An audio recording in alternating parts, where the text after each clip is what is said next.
Yeah, it's a good start right there. Madera Classroom Management. And you think that, a couple more coming? Okay. Hopefully, I didn't get any emails from Bass Lake that I'm aware of. Well, the first part's pretty easy, so. Everyone knows what attention is. It's taking possession by the mind in clear and vivid form of one out of what seems several simultaneous objects or trains of thought. Well, I wasn't paying attention. It's pretty heavy. Yeah. That's very convoluted.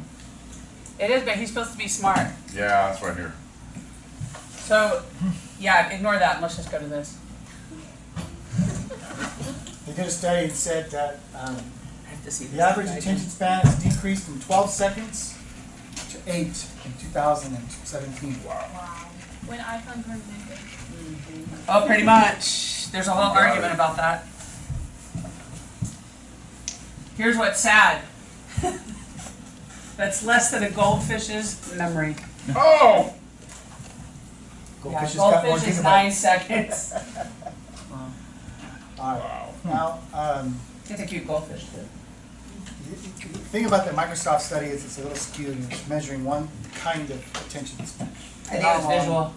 How long are you going to be willing to stay on a web page or a video?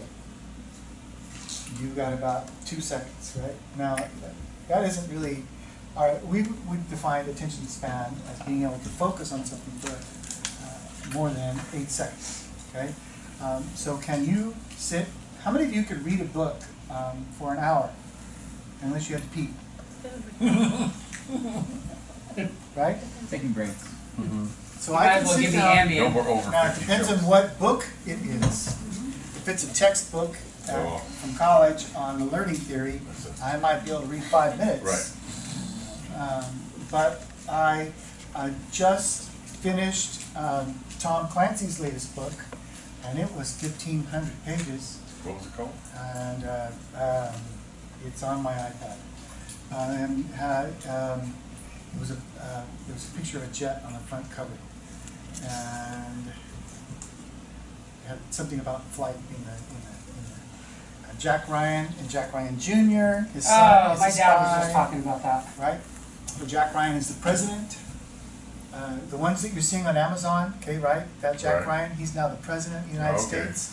He became president in the executive orders, right? Oath of office? And no, Oath of this one's office? the latest one, and it has a jet on it. Yeah, I guess it is. Oath of office. That's it. Oath of office. And I will tell you that I read it in about 3 days. Wow. I like reading. What can I say? You spent some time reading. But I could focus for an hour. So tell me that our attention span is 8 seconds. So is it about motivation and about engagement? It is. What are you seeing with your kiddos? How much time do they have before they lose it? First grade, how are they doing in first grade? Oh, they can sit on a carpet and listen to the story, but then they're done after that. Okay, so you have about 8 minutes, 7 minutes? Okay, not bad. 8th grade, 20 minutes. So you could do something for 20 minutes. Can you lecture for 20 minutes? Oh, no. No. Direct instruction, yeah, but you can engage in activity for 20 minutes until somebody finishes before somebody else, and then that's the end of that. What grade do you have? 11. 10, 11. 10, 11. So we're back to kindergarten attention span, right? So, Wait till they're seniors and it's like the last month of school. Forget about it. so activity 20, 25. The lecture 10 tops. Okay. What do we see in sports? Can kids It's less. can kids maintain it, or they can only do it in bursts? It's less because they know what they're there for, so anytime we have to lecture, it's a struggle. Ah, but can they focus during a game? Oh, yeah. How much time can they pay attention, basketball players, during a game? Well, it If they're on the depends on basketball how committed they are. Have you noticed the kids, like, they can pay attention, but all of a sudden they're like, whoa, who's in this Well, it game? depends too. Are they a kid that's going to get in or a kid that sits the whole time? Yeah. Like I was really good at cheers my freshman year because I was on the varsity and I sat the bench. Football and basketball and baseball were great for me because you had a microburst of activity and then nothing, right? You had 3 or 4 minutes between pitches, plays. Did you know that the average game on NFL, how long do you think it is in actual minutes? Oh, I know they You mean death, playtime? Actual play time, 60. it's about 45 minutes. Wow. That we spend 3 hours watching, that we spend all day reading about, that we spend, right, We're still talking about it right now. 45 minutes of actual play time. Brand And we're watching a bunch of overpaid. Right? Yeah. What grade do you have? I think 11th grade. 11th grade. Hey, you got something around your neck. About 25 minutes? Tell us what preschool. Not around the measure. SDC preschool. Autism? Second. Autism? Back on the carpet. Just No, on the carpet. No, wait, the blue square. Okay, the blue square. Bless you. First grade. Yeah, Yeah. it's pretty short.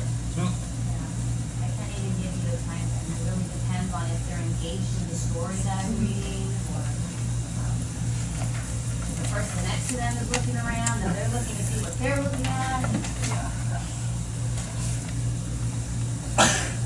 I have a TK in faith, so same thing. I mean, if I read them a book, they can stay. But if they're still in the carpet and I'm going through something, they're like, when are we going to go to our center? Like they're ready to like move and go. What are we gonna do next? Yeah, We yeah, haven't finished this one yet. yeah. So they're ready to move very fast. All right, now, generational differences, we had just regular TV and with commercials. So we watch sitcoms, right? And the time between commercial breaks was about 12 minutes, give or take. And we knew we had a 3-minute break. By the way, now commercial breaks are 4 minutes. I don't know if you- Yeah. Right? So, hey, go ahead and sign in. All right. We were trained on a 12-minute attention span, and literally during the commercials, my brothers and I would horseplay, and then you would hear my brother, because I'd be on top of him, going, Steve, what? Commercial's over. Oh, okay. Right. Right? See, those were my bathroom breaks and my run to the kitchen What are kids doing nowadays? on the phones. The young ones are still watching TV. Right. 3rd grade, 4th grade, 5th grade, what are they doing? How long is YouTube? 4 minutes, 4 minutes. So now what is their attention span? Can it be relearned though? Can you raise attention spans in your classroom? Yeah. I think so too, with expectations. But what's the worst thing you can do as a teacher? Say it louder. Boring. Boring. Boring. Hello. How do you make it interesting? Part of it is you, and part of it is the subject. Okay? There are some kids that just won't learn it until they need to learn it. Yeah. You're the same way, by the way.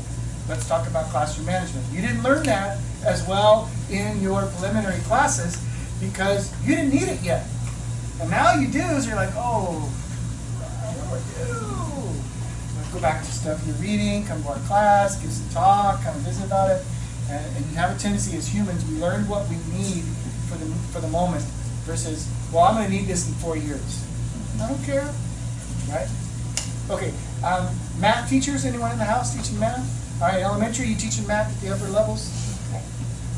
6th, 7th, and 8th grade math, is that tough? Yeah. 6th grade math is hard.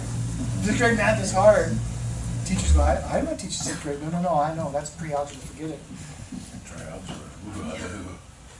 I don't like the graphing, and so That's what we're starting. x squared plus y plus 2x is what kind of curve? Why is that? So why? I mean, I got pretty good grades in math. I learned all that stuff. I had algebra 1 all over again in college. How come I don't remember it? How come I don't know about it? You didn't like it. I didn't Didn't- use it. didn't use I it. actually kind of dig Didn't it, use but it, I don't didn't use it. I haven't had to draw a graph with a parabolic arc for anything work related ever. Now I've had to create formulas so that x plus y equals what I'm looking for. Look at payroll or whatever, and I could put in, on the spreadsheet. That's algebra, and I knew how to do that. But I haven't had to graph anything. Now, if I had to do, measure the square footage to figure out how much paint was in here, I could probably do it, but it would take me a while. Geometry seems more applicable. What is the difference between that and something the kids are interested in? Well, like with my subject, U.S. history, it lends itself to all kinds of activities that you can do.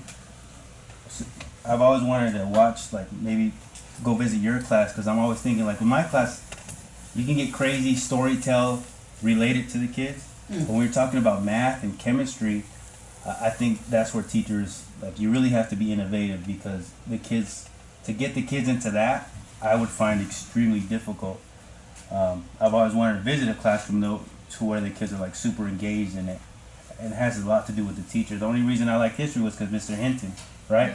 So if I had a math teacher that was like pumped up all the time, you guys got it, we're there, you know, just super charismatic, I think then I would like it. But now it's just like my hats go off to math and chemistry teachers and English teachers, because it's tough.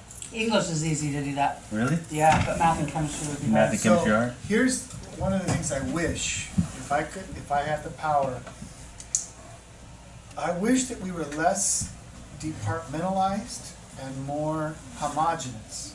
So let's start with history. There's two ideas I have. One is, let's just take cotton and trace it from Egypt all the way through to today. What are we tracing? Cotton. Oh, Cotton. wasn't sure what you said. How did cotton shape the Egyptian society? How did cotton cause the American Revolution against Britain? How did cotton cause the Civil War? How did cotton play into the spread of population across the United States, right? How did cotton build up and then tear down racial barriers in America, right? There's all kinds of things you can do with that. But the second is, and I like that you talked about chemistry, as you look at the economics, particularly of America, but around the world, what caused a huge explosion in economic activity? New inventions. Always a new invention. So, if you want to talk about, there's a series on the History Channel called The Men Who Built America. There's four of them. Carnegie, Right. Rockefeller, It is good. Morgan. J.P. Morgan, and Vanderbilt. All right, so let's talk chemistry through the lens of what J.P. Morgan did. Not J.P. Morgan, he did electricity. Rockefeller. No, what Carnegie did Carnegie. was steel. What did he figure out with steel? Because he took steel that was real super duper expensive to use and unwieldy, to mass producing it and creating roads and bridges and such. Rockefeller didn't invent anything. He cornered the market on oil, and all he really wanted to sell was kerosene. He didn't care about oil, he wanted kerosene to do what? Light lamps. Tesla came up with J.P. Morgan and said, we need the AC-DC thing going on, and Tesla was a DC kind of guy, and there was another guy working for General Electric that was AC, and AC was able to transport farther across lines than DC, and that's why we have AC, alternating current instead of direct current.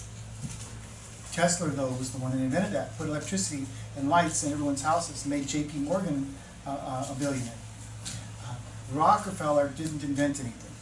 But oil took off when somebody did invent something. Who was it? Ford. And what did Ford invent? Production line. The assembly line. Right? Now all of a sudden, wait a minute, how is this playing into, now let's go back to chemistry and talk about oil, gasoline, diesel, Vaseline, plastic, right? That's what I wish, if I were controlling the curriculum, that's how I would integrate it. And I would stop all these departments and start going, but the problem is that y'all have to be experts on everything. But what if you had 6 teachers and a day worth of classes, each of you an expert in your own field, and you had 180 students times 6 or whatever? Well, some schools do the thematic thing. It's just so difficult to do And it. it's also because you're barking up against the tree of the standards for California. Hey, you're gonna make my thing off time. Sorry. Told me I wasn't prepared. I was just extemporaneous. I'm preaching. What can I say? But that's what we have to do, is to be able to get it down to the applied level. That's what geometry does. They have called it now applied geometry, or applied math. It still sucks. And well, but at least it's a little more real. Hey, John. How do you really feel? All right. So we're saying is his or age plus 2 minutes. Half That's their the age, latest thing. maximum 3 activities.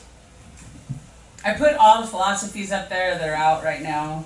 You know, his or her age plus 2. So like if they're 13, it'd be 15. And then, or, I know Steve said this, half their age. And then, or a maximum of 3 activities. So what do you wish if you were 10, 5th grade, it's cold outside, but warm inside, and the teacher's doing English language arts and you're having to write. What do you wish you could do? What would you want to do if you were a student? All right, at least, what? Get up. Right. Move. Would that help your engagement? Get the blood moving. Even if it's for a second, it resets your brain, and then you can endure some more, whatever it is that you're doing. That's what you guys are trying to do with your activities. Okay? All right.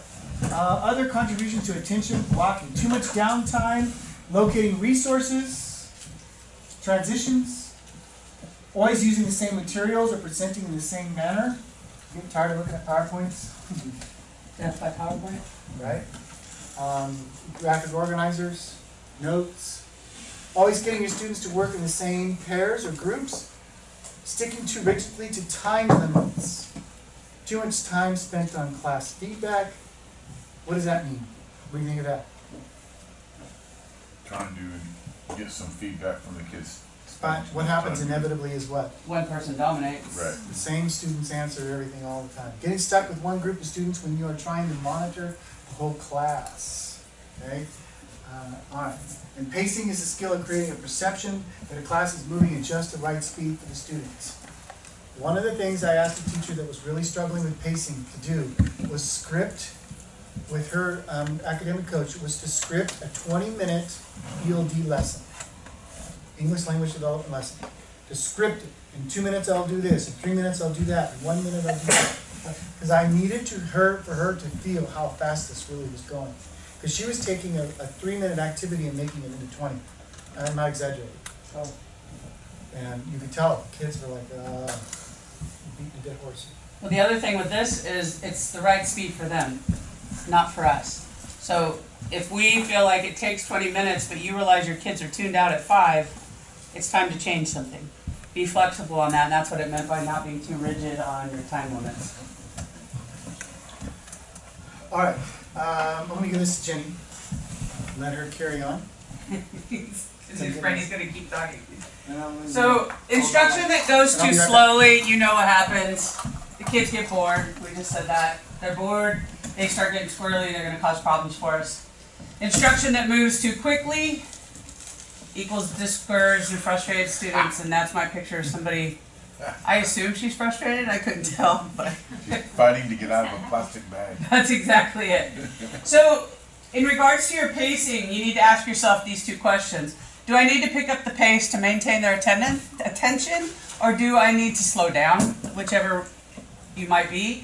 Or do you need to use more inflection to draw students into the activity? You know, like my mother, if she talks, I'm asleep. Her voice is like this all the time and doesn't get upset, except for this morning when she yelled at me. But she just like doesn't change. And remember, change is good as a rest. If you realize you're losing them, make them stand up, make them do something. Maybe make them run over and shake one person's hand and then go back to their, whatever you need to. I mean, now with germs, maybe just fist bump. But and so, any questions about pacing? I'm trying to fly through this because the stuff on the other side I think is way more entertaining. Chunking is another way to scaffold. Those of you that, well, I guess all of you now would have gone through all those SADAI things or ELD training. I don't know what it's called now, but when I was in teaching it was SADAI. Teaching EL, scaffolding, making sure our kids are given the opportunity to learn the information. And chunking is a strategy that you can use in a variety of ways. For the lower levels, it can be organization, classifying, making it easier to understand. If it's lists, you know, helping them, okay, these are, let's say it's a grocery list, dairy, veggies, and anything that's compartmentalized is easier for our brain to swallow and put into the short term, right? Do you guys remember how many items we can remember short term? 7. 7 at the most. And how long do we remember That's a them? young brain. So you Anywhere from 10 to 15 seconds to a minute if we're lucky. That's short. So you want to make everything chunky, like peanut butter. But so chunking is a strategy to reduce the cognitive load as learner processes information. Whether that means you slow down and you introduce a section at a time. With reading, because I was an English teacher, you take a text, you break it up into paragraphs, and after each paragraph, you kind of write, this is what the meaning of that was, this is what the meaning of that was. Or if you're a highlighting type of person, which Avid, you highlight the key points. What you find with a lot of kids with the highlighting is they color the whole thing, and you're like, no, that was not the whole point. So knowing that that's the way you can break things down, make it easier for them to learn, and quicker for them to retain. Chunking process, break larger amounts into smaller, identify similarities or patterns. I think a lot of us, you know, as we get older, that's automatic in our heads. We automatically start grouping things together and all that. But for some of our kids, that needs to be taught. Organize the information and group information into manageable units. Basically bite size. If you remember bite size, it'll help. I'm waiting, I see people writing, so I want to make sure I don't go too fast. So, you're going to get a story. It's Cinderella, but it's not the real story of Cinderella. You guys have heard of those? There's the 3 pigs and the alternate ending and all that. So, this looks like a lot, but I think you can scan it pretty quickly. However, I want you to practice the chunking at least on the first page, just so I can see that you practiced it. We are doing something else with this later that's a little more fun, but. And I didn't want to give it to you early because I knew some of you would start reading about it. I did work with teenagers.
Okay, go ahead and stop for a minute.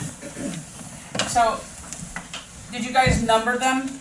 Did you number the paragraphs? Like, ideally, you number them, or you can bracket them so you know what each one of them is denoted as, and then you write the summary on the side.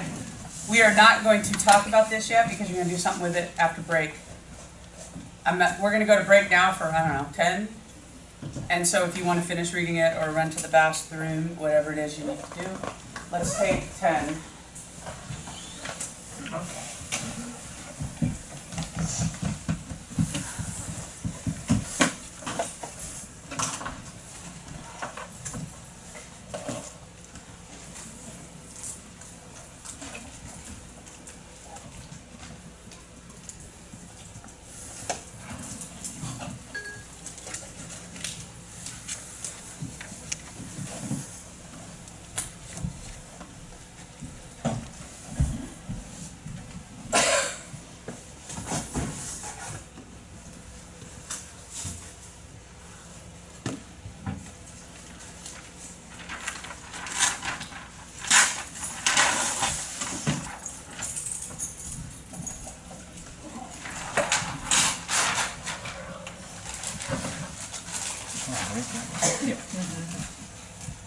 You really mad?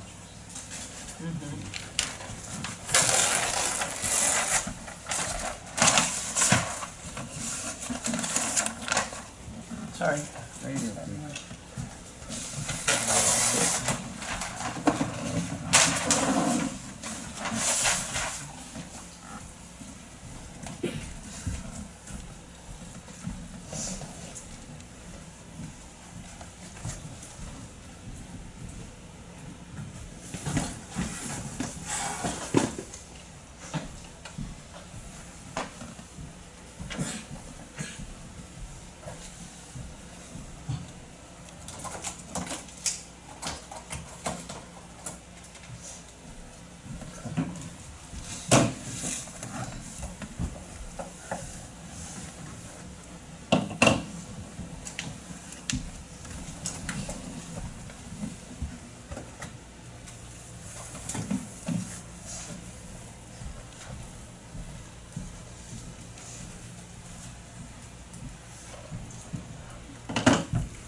Hey, since somebody went to the bathroom, you want to just power through and get done? Sounds good to me. Sounds good. All right, so this is my favorite thing in the world, and I feel like our job is really to make these kids think and be able to communicate, writing and speaking. So to do that, you've got to give them the skills to think, because how many of you have noticed they want to have questions and answers. They want to be able to find it in the text and go, oh, it's right here, and write it down. And if you ask them, well, why did that happen? I don't know, and they start looking in the text. That's not what I'm asking. I want you to tell me why you think it happened. And you get this blank look. You really have to teach them how to think. So, teach your students to think and they will be successful. I really believe that. I've seen it happen. Most of you have probably seen it happen. This video right here is going to talk about the different levels. And I thought it was a little more entertaining than some of them that are out there. I hope.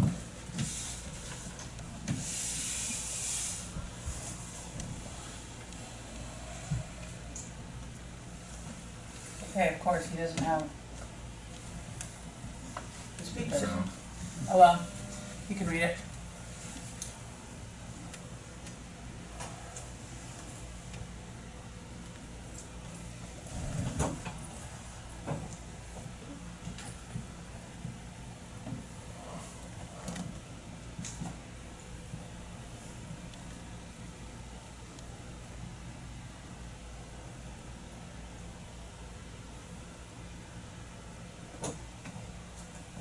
is this just DOK? Huh? DOK. That's the knowledge question. Yeah. Oh, yeah. And we actually have that on our slide. She asked if those were DOK. These are actually, can be DOK or Costas, which is what they developed that off of.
Okay, I apologize if there was no sound.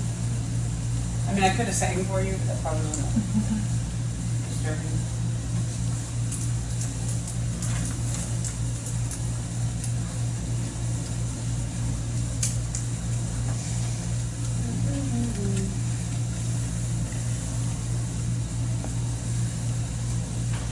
So with this, so when you think about this, I used to love to give the kids like, if you're really good at this, you can come up with questions about anything. So like I would put like an orange, the word orange. And I'd say come up with level ones about this. What color is the orange? That's another one. What shape is it? How big is it? You know, something they can measure and get a solid number about. And then if I wanted level 2, if you look at the words that are giving you hints over here. Say again? Analyze. Analyze. How can you analyze an orange? You can, right? What does it feel like? Taste like? Bring one from the tree, have them talk about it. Do what? What does it feel like? Yeah. What's it smell like? What does it taste Why do you like? think it smells that way? Does it burn your eyes? Yeah, does it burn your eyes? Why does it burn when you get a cut?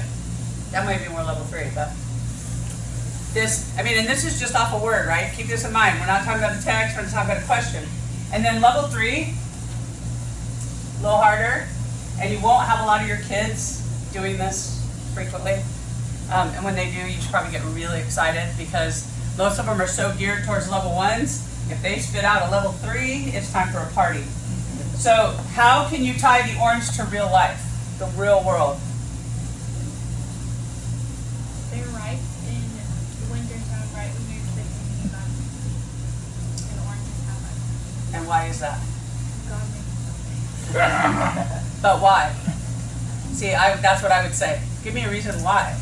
Like you said God, but I want a solid one. Huh? Because they're not ripe in summertime, we don't need vitamin C in the summer. That's why, right? So you could do that. You could also say, which country is the most to produce and why are they the group? Why are they the country that can produce that many oranges? What about maybe their climate, their soil? Why? I mean, it's us in the Central Valley, but so why?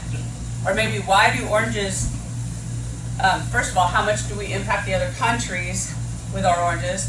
And why are they so prevalent here?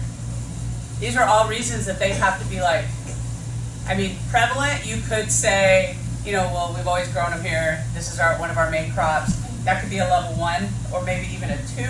But if you get them into the why, how does it impact the rest of the world? How do these oranges, what do other countries use them for? Blah, blah, blah. You're getting into level 3. You're applying it to the life or to the world. And, you know, one of the things I like doing with history is the kids are always saying, how does that affect me? Mm-hmm. You know? And that's where you go, okay, let's talk about this. So, you know, let's talk about Saudi Arabia. What do we know about Saudi Arabia?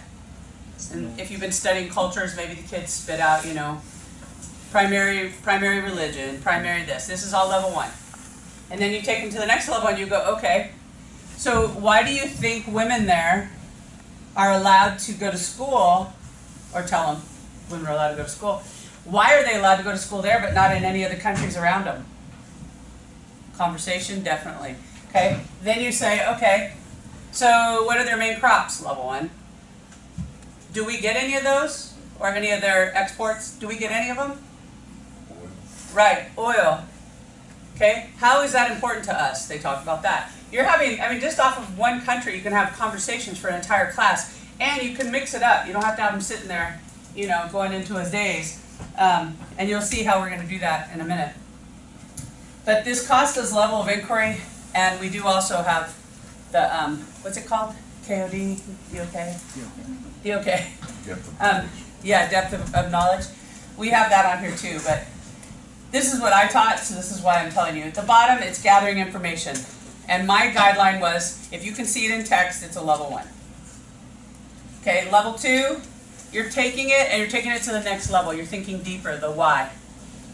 If I say that the Salem witch trials was a horrible experience for people who were not Puritans, that's level 1. Level 2, I get to put my opinion in there a little bit. Why do I think it's such a bad thing? Why was it such a horrible experience? And you know, I get to bring that up and I can talk to you guys about it probably for hours. Level 3, applying it. How did the Salem witch trials affect us now? How does Saudi Arabia affect us now? Why does it matter that in Iran there's 2 main groups of the Islamic faith and they do not like each other? Does that affect me? How? And you got to get them to walk through that and think, why does that affect them? When you do that, you're creating their depth of the knowledge on that, because now all of a sudden it matters, especially if you can connect it. Here's the DOK levels. And we'll have that uploaded if you guys want. If you don't have it, or if you don't have the Costa's house, we'll have that for you. But this one has 4 levels. And it takes you, you know, again, words, hints. You know, if you're looking at this and you ask the kids what's a level 2, all they got to do is look at that and then apply it to whatever you're talking about. Level 1, readers can point to the text. Readers infer answers from the text implicitly, such as why, how come. And level 3, readers think beyond what the text states. And then we don't need to go over that because we already talked about it.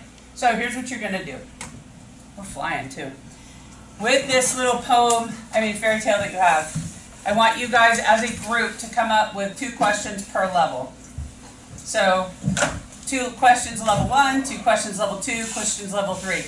You can make them as funny or as inappropriate as you want.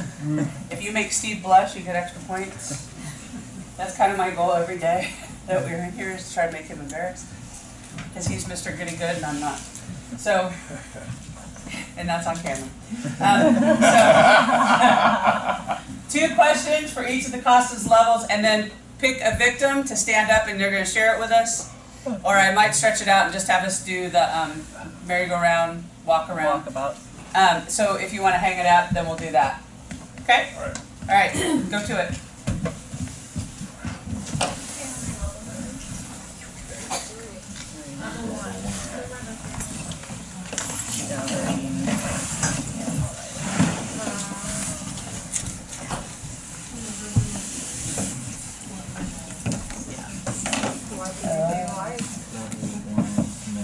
It's called gathering. Gathering.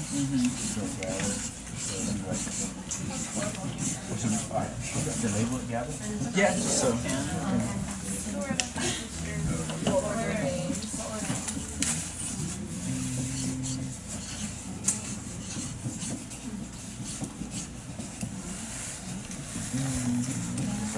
Simple stuff like What they can find in the text. Yeah.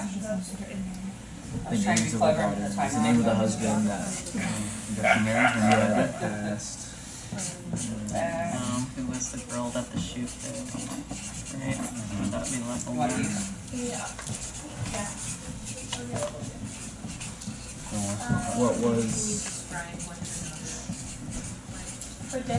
What was Anastasia's Carl Burnett. Quotation marks. Well, level 2 says predict. Alright. Well, yeah, you could say either predict or what do you think will happen. So you put like example 1 and then like the question. Yeah.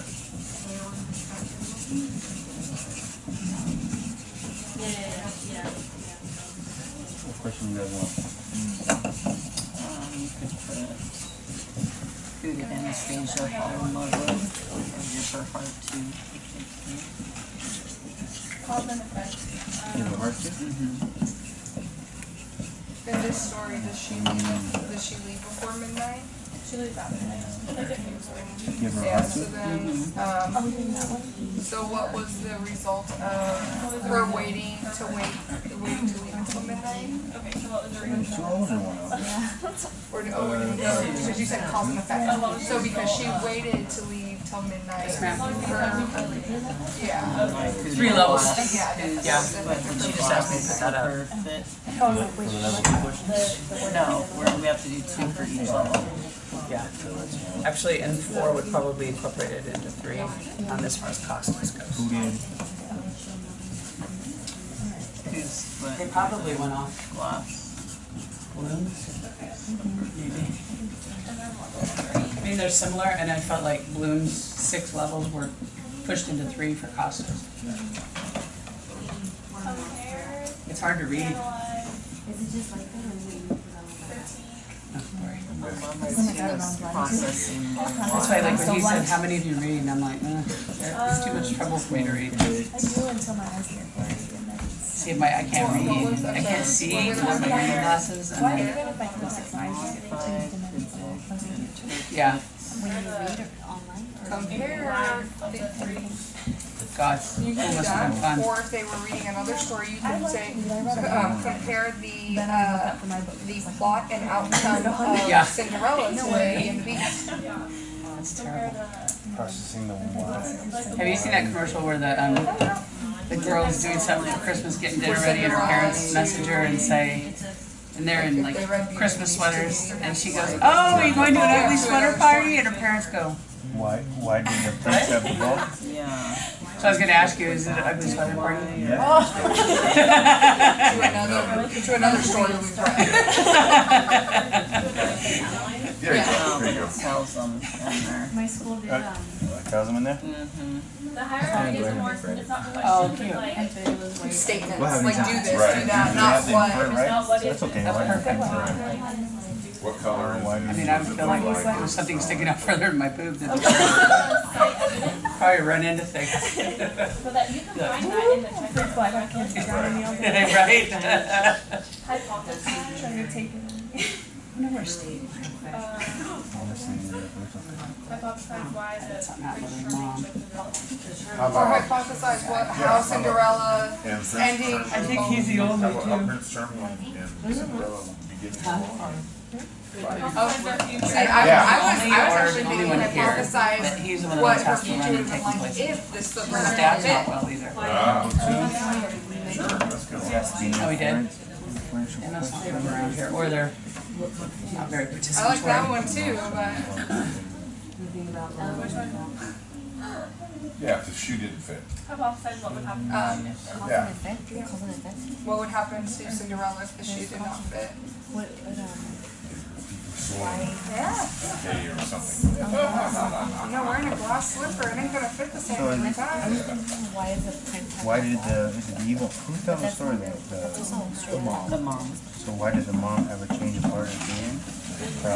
Any more At room? the end, she's like, "Yes, I'll follow you." To the Yeah. so why did the Yeah, mom? that's a good one. Since I was not here for the first Why was the half, mom I will okay with volunteer as tribute to read this Cinderella being question. picked by Nice the of prince? you. So sweet. Since I was late. Is that Rocket King? How'd we do? I would Good. just say why did Cinderella's stepmom change her attitude towards Cinderella, right? Are those chiseled? Yeah. It's in Korean. Dry erase markers? Oh, yeah, they Yeah, are. they Like are. dry erase markers are hard to type with. Oh, yeah, they are. Oh, you can't write, yeah, they're horrible. But I just bought a set of those and I haven't opened them yet. So I'm just curious. Oh, Yeah. Oh, is that where they're like slanted? Yeah. You either have to write on the point or like on the side. I actually on the side, I write with the thick part, makes it bigger. Kids to see. I like sitting behind my dot cam and doing math problems like that, but the kids say they can't see as well. I do it on the whiteboard, yeah. I don't use the whiteboard a lot for first grade. Oh, We no. use like the Promethean more. Eighth grade The algebra. number 3 is evaluate. They have their own whiteboard and I'll tell them. I have a white piece of copy paper I know, in a sheet protector. same thing. I do that with like their sight words and stuff, it's all in their other math. I was thinking about getting them some erasers, but they wouldn't use them, I don't think they just. I know, they never use it. They don't use them. But the minute they lose it, they're like, I need to be right. Right, and I'm not gonna go there, right, right. I'm not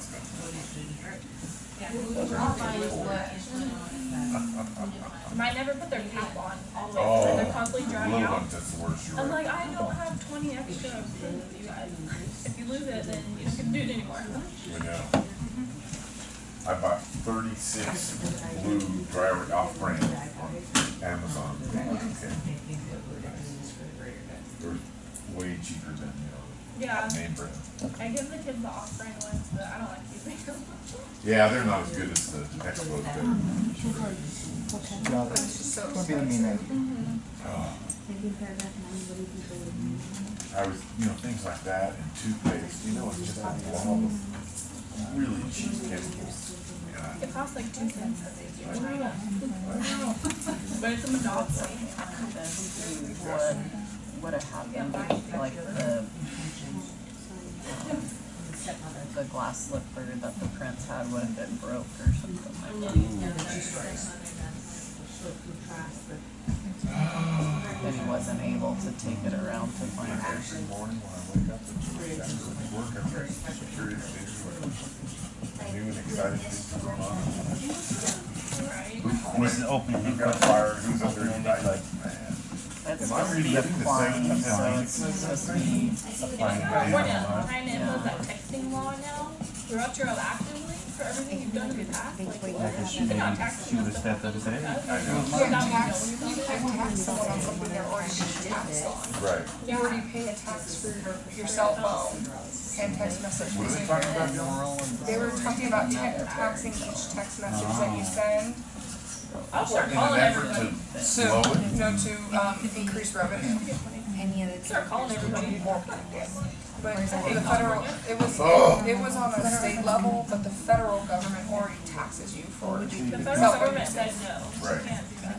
FCC. Yeah, cause you'd be taxing someone twice for the same. How about, what do you think? 3-4 more minutes. Okay, 5 minutes. What do you My think? entire life. Does the narrator have a Create name? your own version. Or just have a mother? Right? Because you have to Well, Spend all my money on my students. Oh, Why yeah, do but you the think the texting mother- tax, the money that they make for that is supposed to go towards poor people getting stuff. Yeah, right? free It's cell like, if you phone. cannot afford a cell phone, I probably shouldn't get it. I can't afford a Lamborghini. why do you think the mother You can already get a free cell phone, can't you? accompanied Cinderella and the I think they're running princes out of money to do it, so they wanna tax and the us. prince to the palace? Because in the end, Give she more to like them. she was mad that she didn't, her daughter didn't get picked. But in the end, she was like, oh okay. I guess. Cause like, I'm Yeah, pretty that's sure probably a good 1% is not on question the because right she also end. talked into Yeah. how she Yeah. I think she was like up to par basically. I'm right, I'm part of the. Make sure you guys get them on the What poster. was the change part? Don't forget to write them on your poster. Another question, the second question, like why Come on, you kindergartners. not ever mentioned, or I don't know, would that be relevant? Kindergartners, you're gonna have the So why did circles the and all. stepmother accompany Cinderella? To the castle. Cinderella and the prince. Really? I was like pointing to a square. What shape is it? They're like triangle. I was like, you've got to be kidding me. What did she rent? Or what did? My 3-year-old knows all that stuff. Grandson. So I add another question? Like most Yeah. people What do. was her change of heart? It's like before you even come to school, you should know that. Well, should, right. Should. Being the keyword. Yep. Last question.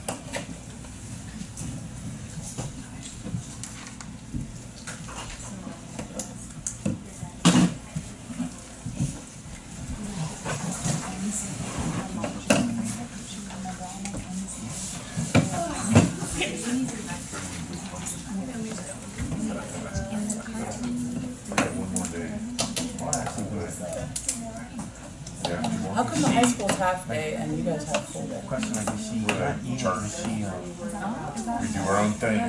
Look, all the high school teachers like, I don't know. Stepmother, I actually think this is I crazy. know. too bad. I wanna say like, opportunist or without asking it directly. Without giving them the, Horrible shot. or maybe posing it on them. Would you do that if you were in the stepmother's shoes? Would you do the same thing? And why? And why?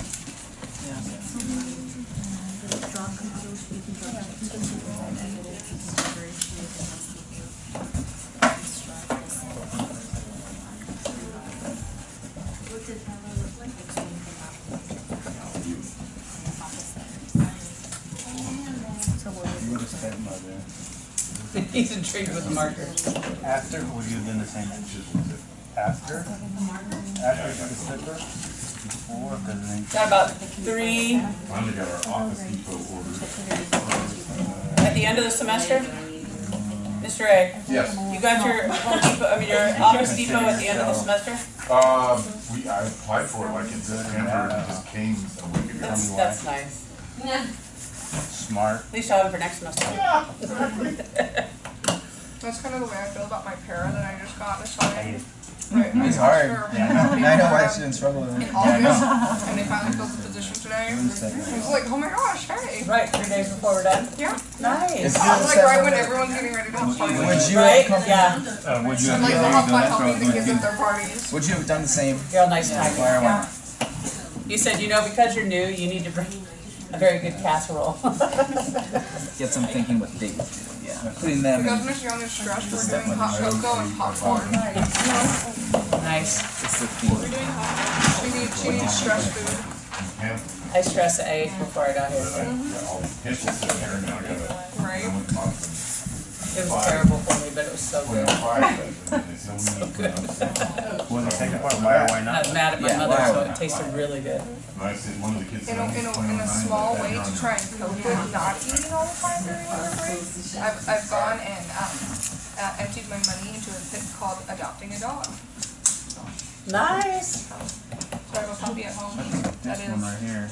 very mad that I'm not In the home. middle. I know.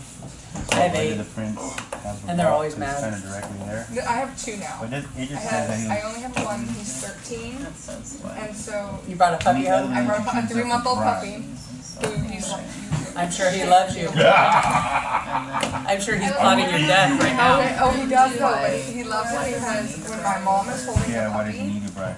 he'll come over to me for love and attention, and I'll be like, oh, and I'll be like talking to him, Whoever and giving him love, presented, I'll and just the have dog's like, the little puppy's like squirming and flailing in my mom's arms, crying, trying to get out just so he can come and like steal the love. Right, of course, of Are course. you gonna roast them both? I'll go ahead and do it.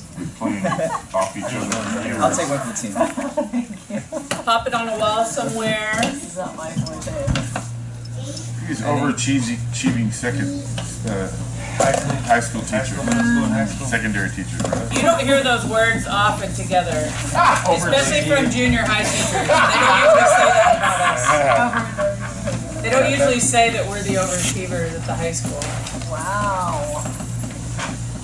I'm just saying, I know that they think we have it easy because we have half days the last week of school. That's only high school. And your high schoolers are not out of their minds, insane, Oh, no, they are. are they? Yeah, they are. All right, we're good. We're waiting just for that last group to post, and then, so what we're gonna do is you're just gonna wander around, read what other people said, have a good laugh, whatever, and then go back to your seats because we're gonna be doing something a little more debate oriented.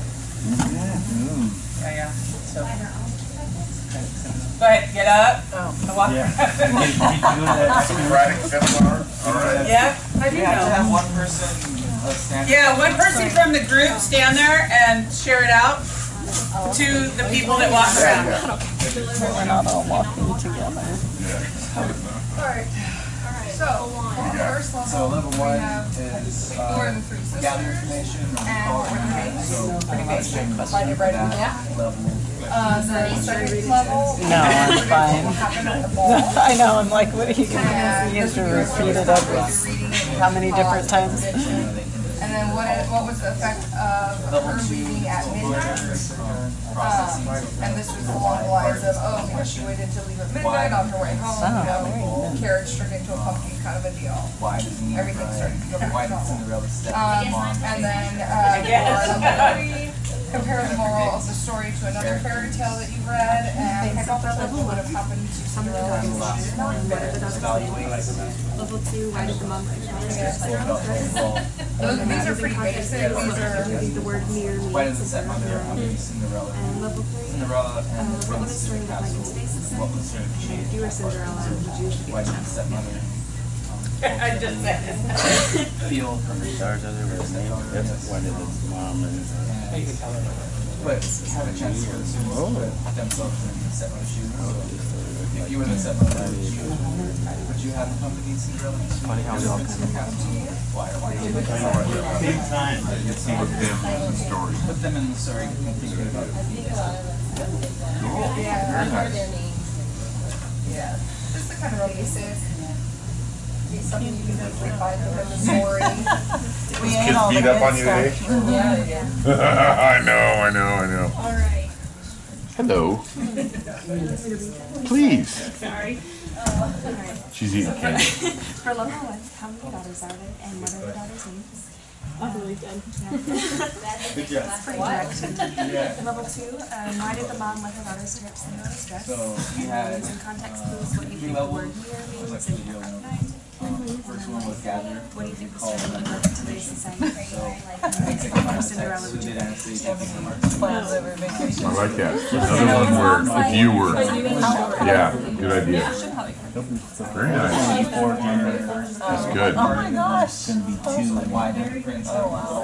Where do you guys Why live? did Cinderella? It's down the street from McGrath's house. Lincoln. Yeah, Cinderella Lincoln. Running a little house out there. Good area. Lots and I was talking about. Why the characters and so and then the last As one. much as we want to buy, we're not ready. So like, this is, as long as they don't need the rent, we can let you guys. We should probably stay there and So stay questions and like why did the off the stepmother summer. accompany Cinderella But and the prince how to the we castle? family. What was her Yeah. change? Family. Lots of, my family's really Getting big. them to put themselves So, and we have both my husband's and my side of the family. You guys all get together in one spot. No, we go, the last prince. You were the stepmother. my husband's side of the Would you family have has accompanied always Cinderella? emphasized And the prince to the Christmas castle? Eve dinner.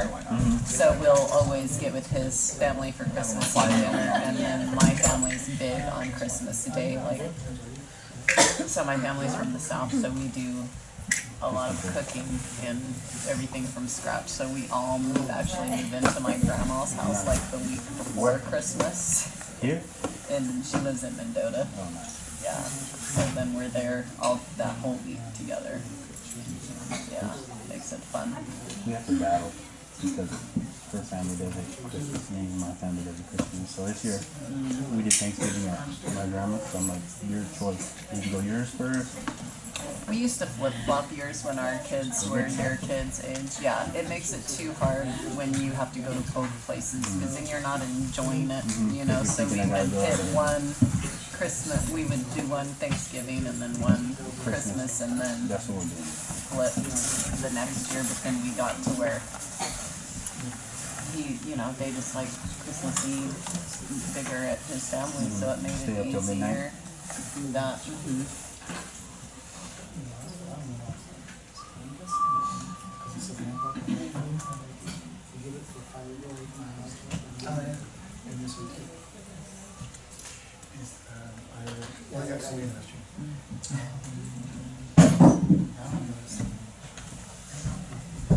See, you going down south?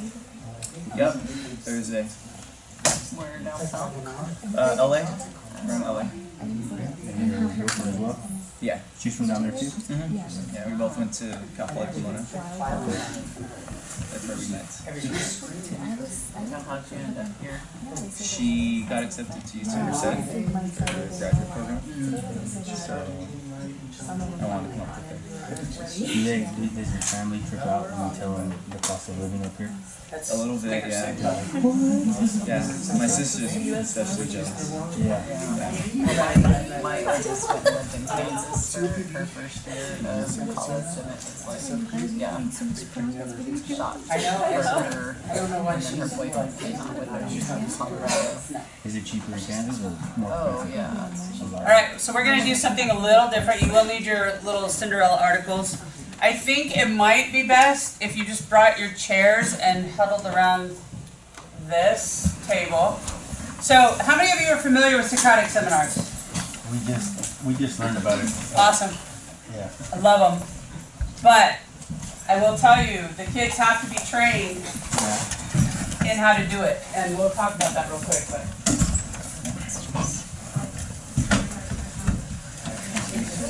bring your thingy together, your little Cinderella story.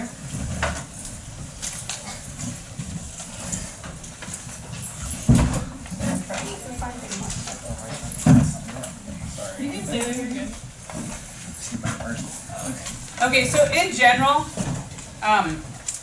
this Socratic seminars can be done in any class about any topic. Okay, and it's basically a controlled debate, but you need to set norms. Any grade level? Any grade level. Lower levels, they tend to do what they Wherever he call belongs. philosophical chairs, and I'll show you how to do that. But I love Socratic, and I truly believe that anybody can do it. So norms, you know, sometimes you can have the kids set them, or you can just set them. I would recommend you setting them at this point because they need to know. Don't give them the flexibility. And one of them is, don't interrupt. I do have better handwriting than this, I promise. I can't spell right now. Anyway, don't interrupt. One of the things I would say instead, wait till the person before you stops speaking. And then I had them, like if she said, I hate pigs, I would say, I hear that you hate pigs. However, I have pet pigs and let me tell you what they can do. So I repeat what the person in front of me said so that it's not just, oh, you're stupid. Like you make them have to be thoughtful, acknowledge, thoughtful. And so I would say, repeat what the person before you says. The other thing I would say, well, what are some norms you guys can think of that you would have to have? Don't speak out of turn. Respectful. And probably, if you need to come up with more, usually I would be about 3, okay? And then usually you have something you've read. The higher level you teach, you can incorporate more than one article, maybe 2 articles, maybe 3. If you're teaching like an AP, you might want to have several so they get used to multiple sources, whatever. But have at least one thing to read. You can give it to them the night before and have them come with it annotated. Is everybody clear on annotation? So you can have them do it, or you can have them do it in class depending on which time. You guys have, I think, shorter class periods than we did. We had 90 minutes. So I'd have them read it, I'd have them talk about it with their tables, and then, after they read it, they had to come up with higher level questions. Not yes or no, not let's find it in the text.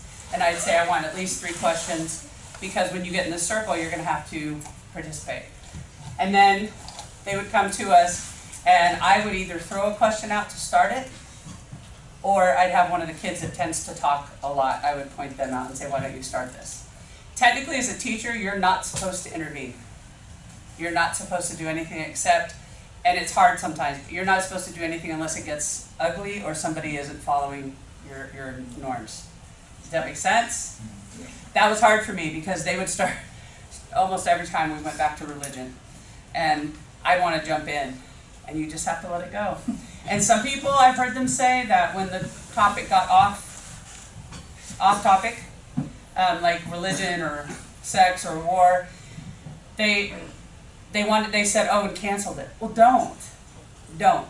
Maybe go over to a kid and say, hey, ask this question, and have them redirect and bring it back. But don't just cancel it, because that conversation and that freedom to speak is where you're going to get them to think outside the box and to come together and dig deeper about something. And if you panic every time they go off topic, you're going to lose that.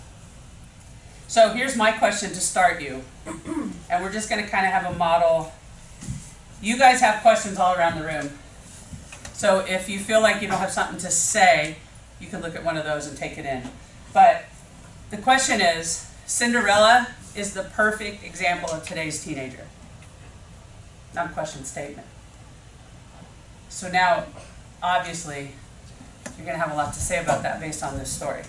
So the first person could say, I understand what you're saying, but I think today's teenagers are spoiled. how come? Because they all have cell phones, they have late curfews, they got all these electronics. They got every TV station at home in the world. They don't have chores with that. Go on. I'm not here, so. I would agree to some of what, I acknowledge what you guys have to say. I think it's important to understand maybe it's not the kids are spoiled, but maybe it's lack of parenting. And you could agree with him and say, I agree. Like, I would say, I agree with you that it starts in the home. And I can even give an example, you know, my friend comes from a foster home, and I see that he goes home and he doesn't have anybody to help him with his homework, and, you know, nobody to make sure that he goes to sleep. So I think that that also contributes to poor behavior. I also agree. I think that lack of having parents in the home, working and so forth, I think sometimes they give in too much because they have a sense of guilty conscience that they're not there. So to let them get away with a lot more, give them a lot more to kind of buy it for the time that they're not there. I would agree with that too, and like coming from working with students with special needs even, that a lot of times parents don't know how to handle the student's disability or needs, and it's just easier to give in and let them have what they want rather than the kid throwing a giant temper tantrum, throwing things across the room and, you know, destroying everything like a little whirlwind. And that is just easier to give in. That doesn't teach structure and like working for something. I also think in this story, Cinderella is sort of like the teenager today, in that maybe sometimes at home they don't have the people who believe in them, or the people who don't support them all the time. Just like Cinderella, she wanted to go to the ball. She made a dress, but her stepmom said, oh, it was quite embarrassing, to be quite honest. So you don't have that supportive entity in the home. So a lot of teenagers, unfortunately, have that too, or don't have that. When hearing that, I'm thinking of how children are growing up with a lot of negativity. They're not being encouraged, talked down to, why are you wearing that? You know, that's ugly. Well, maybe the child or Cinderella felt really good about making it, but instead, you know, her dreams, ambitions got shattered by words. I like how you two drew from the story to make those connections. That's your goal as a teacher, is to do that. You want the kids to refer to the text also, but it's important all the other things too. So don't panic if they don't. And if there's silence, which I have a really hard time with, let it be. Just smile and look around. Wait till somebody speaks up. Just let them do it. Mm-hmm. It's hard to do. Super hard to do. And like, I don't know, I was trying to think of like PE, when this could we work in PE, and I mean, when you have a rainy day, if there's a group of kids, I don't even know if you can do it with all your kids, I wouldn't suggest it. You know, 60 kids in a circle probably wouldn't be a good thing. But a group of kids that maybe don't want to do all the crazy stuff in the gym, pull them aside, and you could do an impromptu one about a topic, you know, something that has something to do with health or science or something that, but I would do something heated. Especially when you guys are doing this for the first time, find a topic that is, like I have on here, we were going to do the taxing for texting, but I didn't know if enough people knew about it. But you know, you could have that with your kids and maybe have a couple articles for and against, have them read it, annotate it, and then come in and discuss that. You know, you're discussing a totally fake story, and you're still able to apply it to life, right? You're applying it to teenagers. You're coming up with higher level discussions, higher level questions. You know, we could go further to say, you know, do you think she really runs off with the prince? Is it possible to live happily ever after that? You know? The relationships that all the three girls have too, I think are very similar to what teenagers are going through these days. And with their mom? Or a step-parent? Like, how many kids can relate to having step-parents? That's true. And that could be a whole discussion. I mean, that may end up being, one of the kids might find it really personal and say, you know, I have a step-parent that I do not get along with, and I can understand this completely. And then my stepsisters, you know, even if it's not true, but the kid perceives it that way, awesome. This is their chance to voice it. You're not trying to be a therapist, although some of them will go that way. But they can get the help from their peers too. Because like he might say, oh, I had that with my stepdad at one point, but you know, we finally had a talk and worked it out. Maybe you should try that with your stepdad. And then even though if the kid says, oh yeah, no, that would never work, they're still thinking. You could also say, you know, how could you resolve that conflict? Is there a way to resolve this conflict? What's going to happen now? So Cinderella runs off with this prince. What's going to be happening in the house now? How do you keep the three talkers from just dominating the conversation and then the three quiet ones that never say anything? Okay, there's two things. There's a lot of ways you can do that. One of them is, especially if they're younger, have a talking piece. And like, if I start it, I have to give it to somebody who hasn't spoken. Now, the other thing is, sometimes the discussions are so heated, you'll always have the quiet group. They're still listening. They're still learning. They're still fostering thought in their head. So I didn't worry about that as much. And then at the end, I would say, okay, we're going to go around. Everybody needs to give me a comment about what they just heard. And then we go around. And they can pass, but it's coming back to them. So they have time to think about it. The other thing is, Would you not let them repeat anything that somebody else has said? Like around that way, yeah. Yeah, or they had to have a different spin on it. Which, a lot of kids go, oh, that's not fair, there's not that much that was said. Well, that may be, but can't you turn it? I mean, think about higher level questions, think about higher level thinking. Surely you can turn that question into something else. And the one thing I did that they loved, back when we had overheads, I used to sit on the side and I had them all X's, X's, X's, and every time they talked, I drew a line. And then at the end I put it up and I said, this is how the conversation went. And I didn't have names, it was obvious, but you'd see it going back and back to this one person, and usually that person would go, ooh, I talked a lot. It's not a bad thing, but then the person that didn't talk, I said, yeah, well maybe next time we can get 2 more people involved. And then the other thing that I think is huge is you pre-write and you post-write, because the writing needs to be in there all the time. So they pre-write, you can say, you know, after this, at the end of the article, I want you to write, you know, 5 to 7 sentences telling me what you think, and give them that question, that this is a typical teenager's life, and let them respond. And then have the conversation, because a lot of kids will go, oh, I didn't think of that.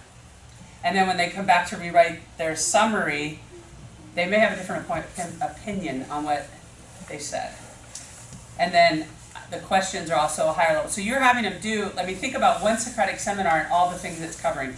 Reading, annotating, writing, critical thinking, ELD. I love this stuff. And it doesn't matter what it is. And then when you walk away, one of the things I've noticed is we get done, kids would go back and write their summaries, they'd get up and leave it, and they'd still be discussing it walking out the hallway. Well, isn't that what we want? Like, they're thinking. I like how teaching them how to have an intellectual conversation with someone else.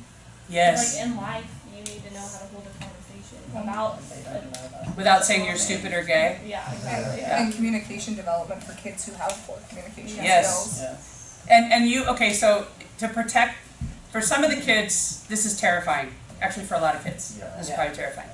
And so providing a safe, in the early stages, providing a safe gap. I would say, you know, I encourage you to participate, but if you're too scared to speak, I want to know that you're engaged. I want to see that you're paying attention. The other thing you can do is where you have one circle, and then you have a circle on the outside. And the people on the outside are taking notes.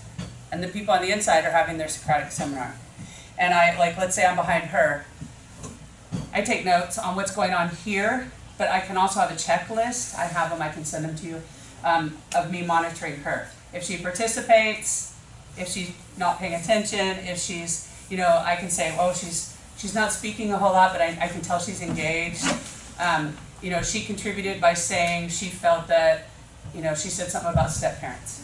Point is, I'm watching her, I'm paying attention, I'm not just sitting here screwing around, right? And then after a certain amount of time, early in the beginning, I think I did 3 minutes and 3 minutes because it didn't go well. And then we'd switch. And people on the inside go to the back and they start taking notes.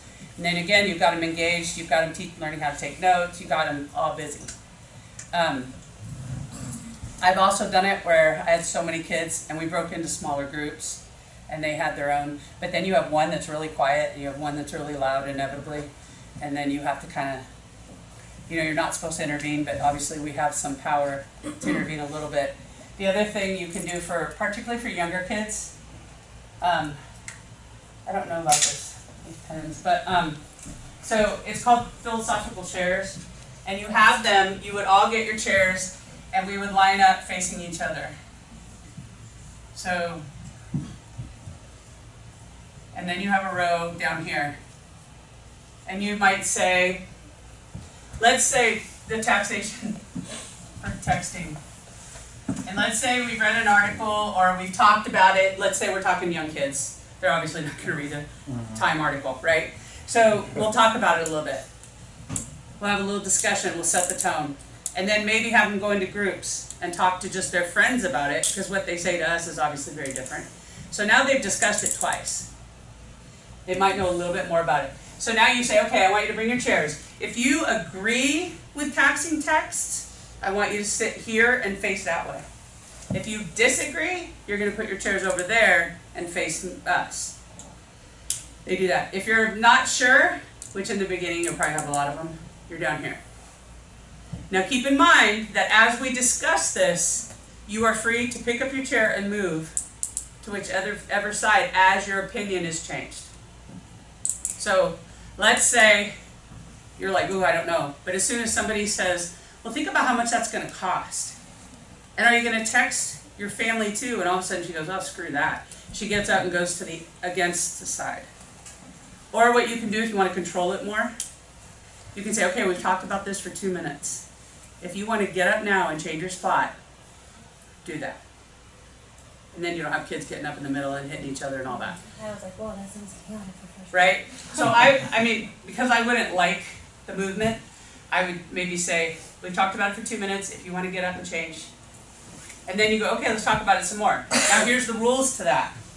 You can say you're going to start and tell us your opinion on this matter, and she's going to voice it. And then the next person gets to say theirs. They have to acknowledge, I hear what you're saying, but either I agree with you because, or I disagree with you because. And then it goes to the next person, and that person says, I agree with you or disagree with you because. It's slower and it's more controlled. But you could say maybe after 4 people we'll reevaluate. Now, does anybody want to move? And here's the problem. If you're going down that row and people move, so I don't know if you could still potentially do the speaking thing and just have them toss it back and forth and it can't go to the same person. Make sense? That's just way more structured, and actually if you're going to do it with like older kids, you might want to start with that and then move up to the Socratic. They also do it where there's a fishbowl. I think we probably have all done that. But I think the important part of this is you're allowing these kids to talk and speak and voice their opinions. And I can tell you from my personal experience, in my house you didn't get to voice your opinion. You had to agree with my dad. You still have to agree with my dad, and I'm 50. But if you're sitting in a classroom, these kids have some pretty powerful opinions. And if you pick a topic that is heated enough or interesting enough, you won't lose them.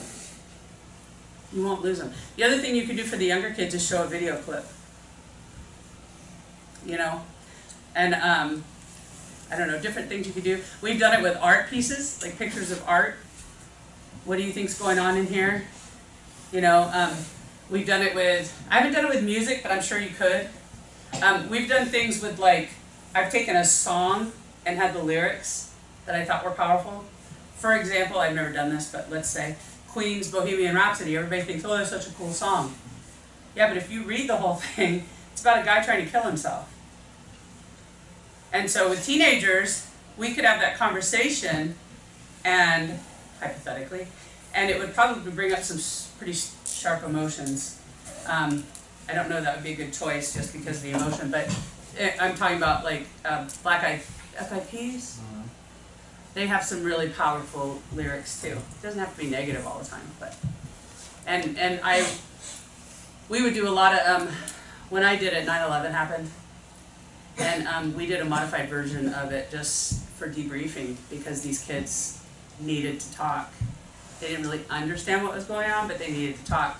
And so we talked a little bit about what was going on. The other thing, you're supposed to, at the end, if I had my overhead and I showed it to them, or at the end, have them debrief. What could we have done better? What could we improve on? What should we do next time? And let them give their feedback to that. And technically the circle is supposed to be more perfect, but we're adults and we don't do it that way. Any comments, questions? Can you see how you could use this in your classes, even the younger ones? Not everybody's nodding. Which do you like better, polar bears or penguins, and then go around and talk about why? Oh, that's cool, yeah. What were you going to say? I was just going to say that because we're doing the second step training, and the program comes with the comp buddy. So when they're moving the comp buddy, that's the time where they can speak. Oh, cool. But so they each take a turn, and I sit them in a circle like this on the carpet. But we just kind of share what we did over the weekend. It's not so much of interacting or like giving your opinion about each one. So it's not to that level yet, but they're trained by you doing that. So the next step, you know, you obviously have to teach the questions, the questioning. I don't think you necessarily have to do that first. I think that the kids will figure it out and you can kind of introduce it in a small chunk. And then as they get better at the questioning and all that, your conversations will get better. And don't be afraid, yeah. We have a designated ELD time, and right now for the LPAC we're focusing on giving your opinion and stating two details, two reasons. And so justification, thank you. And so how beautiful a way to have listening and speaking done. Yes. In here. It is quite a circle. And you know, it teaches them respect, like respecting my peers. Like, it's important for them to understand that you do not have to agree to have a discussion. And I think she had mentioned that you know, it's good for these kids to understand that you can have an intelligent discussion without having to get mad, walk out, and say you're stupid. You know, and it's important for them to learn to hear, which is why you repeat. And I think that has made for some, you know, I think this is the key behind a lot of kids being successful. They have to know how to ask questions and how to communicate. Yeah. Now, are you allowed to intervene in like the sense where if you have a student in the group who someone states their opinion and they go and they start either making fun of it or like being rude about it, are you allowed to intervene and be like, hey, you know, we don't do that, we need to be respectful, yeah, I would point to the norms? I would point back to the norms, and then, I mean, in your situation, they may not even follow that. So that's where you would say, hey, I need you to be polite, or maybe we need to step away. And I wouldn't let them get out of it.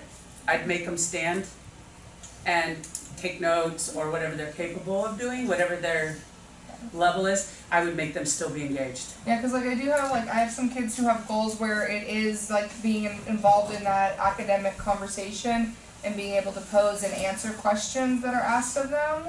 And so like I think that would be like a great way to informally observe them and be able to record data on, you know, how accurate are they able to participate, you know, are they participating, are they sitting there just listening, are they interjecting good opinions, or Are they being appropriate? in ways like that, or like even for kids who have behavior goals, are they being respectful of others and their opinions, and kind of Yeah. kill two birds with one stone? Like maybe someone has a goal that is the communication, and someone has a goal that's the behavior, and seeing like. Well, and I think your kids have it written out.